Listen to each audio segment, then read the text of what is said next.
I'm here with Margate manager Ben Greenhalgh after the 2-0 away defeat here in the playoff semi-final away at Burgess Hill. Ben, unfortunately a great season ends in the playoff semi-finals. What were your thoughts on the game?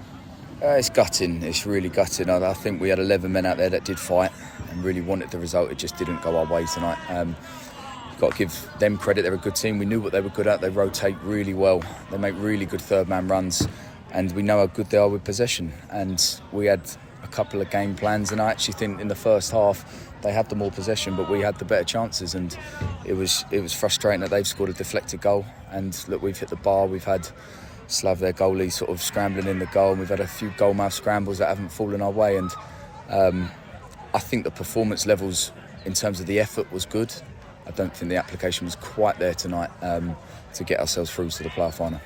Yeah, what was some of the talk in the first half dressing room, obviously? Because seeing that first half, you think, how are we 1-0 down? We've had chances and they've got a lucky goal, relatively lucky goal, to be fair to them.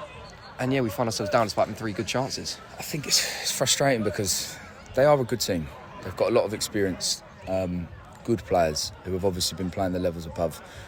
We're a little bit younger, I'd say, in terms of what we've got, but I still think they stood up to, like we said in that first half, it could have been a different result, but that's been the same game against them every time we've played them.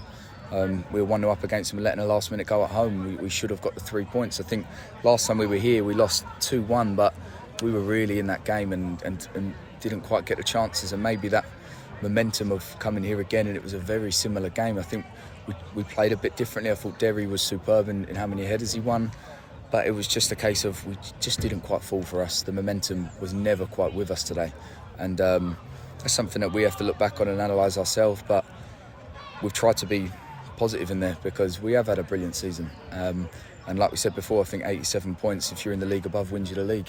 It's a shame that this year there's been 2 brilliant teams at the top that have been consistently performing and used to performing in that manner, and I think us and Burgess Hill have fought it out together all season, and it was a warranted semi-final between us.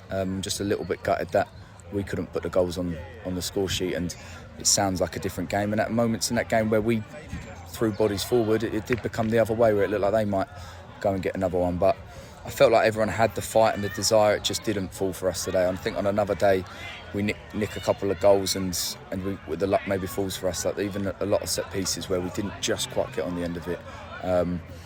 So I don't think there's too much to be too critical over, but again have to give credit to them. They've been together a while, they've got good rotations, they work well. I just hope we can keep everyone together now and it makes us stronger again next year, because pre-season's a different story. This year, pre-season, we were looking for a training venue, we were looking for players to come in. Everything was quite late for us where a few things were going on, and I think it was credit to everyone. I think they showed how much they cared to play for Margate from week 1, and the fans were absolutely brilliant and noticed that as well. They saw how much everyone cared, and hopefully they have seen that all season. I hope they've seen that tonight. It is a negative result and we have to take that on the chin, but I hope they can obviously let the dust settle, be frustrated that we're still in the same league, because we wanted to get out of it as much as anyone else, but we have to try and take the positives and stick together, and if we can keep this group together we're only going to come back stronger.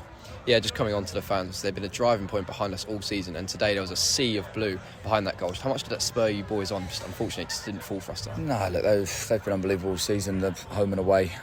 They've motivated us so much at home, especially going towards them. And our results and our statistics going that way is actually mental, to be honest. I think we've almost won every game going that way. And away from home, we've only lost 2 away games in the league all season.